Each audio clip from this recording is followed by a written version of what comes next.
दोस्तों आज मैं आपको एक ऐसी सच्ची घटना के बारे में बताऊंगा। एक ऐसे साइको किलर के बारे में बताऊंगा जिसने एक नहीं बल्कि 100 बच्चों को मौत के घाट उतारा। और सबसे बड़ी बात कि बेवजह उतारा। किसी भी बच्चे का कोई कसूर नहीं था, लेकिन फिर भी वह उनके साथ गलत काम करता था और फिर उनको इतनी बेरहमी से मारता था कि दोस्तों पूरी दुनिया में आज तक जितने भी साइको किलर हुए हैं सब उसके आगे फीके पड़ जाएंगे। तो आइए दोस्तों जानते हैं इस जावेद इकबाल के पाकिस्तान के मशहूर सीरियल किलर के बारे में। दोस्तों ये कहानी की शुरुआत होती है 1998-99 के दशक की, जब जावेद जो है को एक चिट्ठी लिखता है और बच्चों को किस तरीके से उसने मारा है और कहाँ ले जाकर मारा है पूरी कहानी वह उस चिट्ठी में लिख देता है। उस टाइम एक जमील चिश्ती नाम का बहुत ही मशहूर पत्रकार था। वह चिट्ठी उसको मिलती है, लेकिन वह उसको सोचता है कि हो सकता है यह किसी ने मेरे साथ मजाक किया हो। लेकिन वह फिर भी थोड़ा सीरियस होता है और जिस पर वो पता लिखा रहता है वह उस पते पर जाता है और वहां पर जाकर देखता है। तो वहां पे देखता है वहां पे सच में एक ड्राम रखा हुआ है, बहुत बहुत सारे बच्चों के शूज वगैरह रखे हैं, कपड़े पड़े हुए हैं। और वह जैसे ही उस ड्राम को ओपन करता है तो उसमें से एक बहुत ही गंदी जो है स्मेल आती है, जिससे उसको पक्का यकीन हो जाता है कि इस चिट्ठी का हकीकत में ही कुछ ना कुछ लेना देना है, यह झूठ नहीं है। और फिर उसके बाद दोस्तों पूरे पाकिस्तान में हंगामा हो जाता है। अगले दिन अखबार के फ्रंट पेज पर करीब 57 बच्चों की फोटो के साथ इस न्यूज को छापा जाता है। इस न्यूज को पढ़ते ही पूरे पाकिस्तान में अफरा तफरी का माहौल हो जाता है, हर कोई दंग रह जाता है, क्योंकि 100 बच्चे लापता थे। उनके घर भी अखबार जाता है और उनको पता चल जाता है। पूरे पाकिस्तान में बहुत ही ज्यादा जो है धूम मच जाती है इस न्यूज को लेकर। जावेद इकबाल ने इस पत्र को पहले पुलिस को भी दिया था, लेकिन पुलिस ने जो है इसको इग्नोर कर दिया। आपको बता दें कि जावेद के पिता एक जाने माने बिजनेसमैन थे। साल 1978 में जावेद इकबाल ने स्टील का एक कारोबार भी शुरू किया था और उसके पिता के पास बहुत बड़े बड़े दो घर थे, जिसमें से एक घर में जावेद रहा करता था और उसके साथ कुछ साथी और भी रहा करते थे जो उसकी नौकर थे।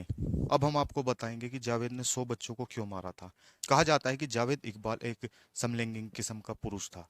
वह पुरुषों को पसंद करता था, बच्चों को पसंद करता था और उनके साथ गलत काम करता था। 17 साल की उम्र में जावेद ने एक बच्चे के साथ गलत काम कर दिया था, जिस कारण उसको जेल भी जाना पड़ा था। जब वह जेल चला गया था उसकी माँ उससे मिलने आया करती थी, तो उसकी माँ रोया करती थी। उस वक्त जावेद ने कसम खाई थी कि जैसे आज मेरी माँ रो रही है मैं भी 100 माओ को रुलाकर ही दम लूंगा।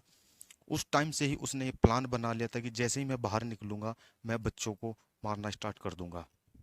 उसने फिर एक वीडियो गेम की और मैगजीन की दुकान खोली, क्योंकि वीडियो गेम पर बहुत ही ज़्यादा बच्चे आकर्षित होते हैं और बहुत ही ज़्यादा बच्चे उनके पास खेलने सुरी जाया करते हैं। तो इसने इसका फ़ायदा उठाया। जैसे ही बच्चे वीडियो गेम खेलने जाया करते थे उनको वह अपना शिकार बनाया करता था, बहला फुसला कर ले जाया करता था और फिर उनके साथ गलत काम करता था और फिर उनको उनकी हत्या कर दिया करता था।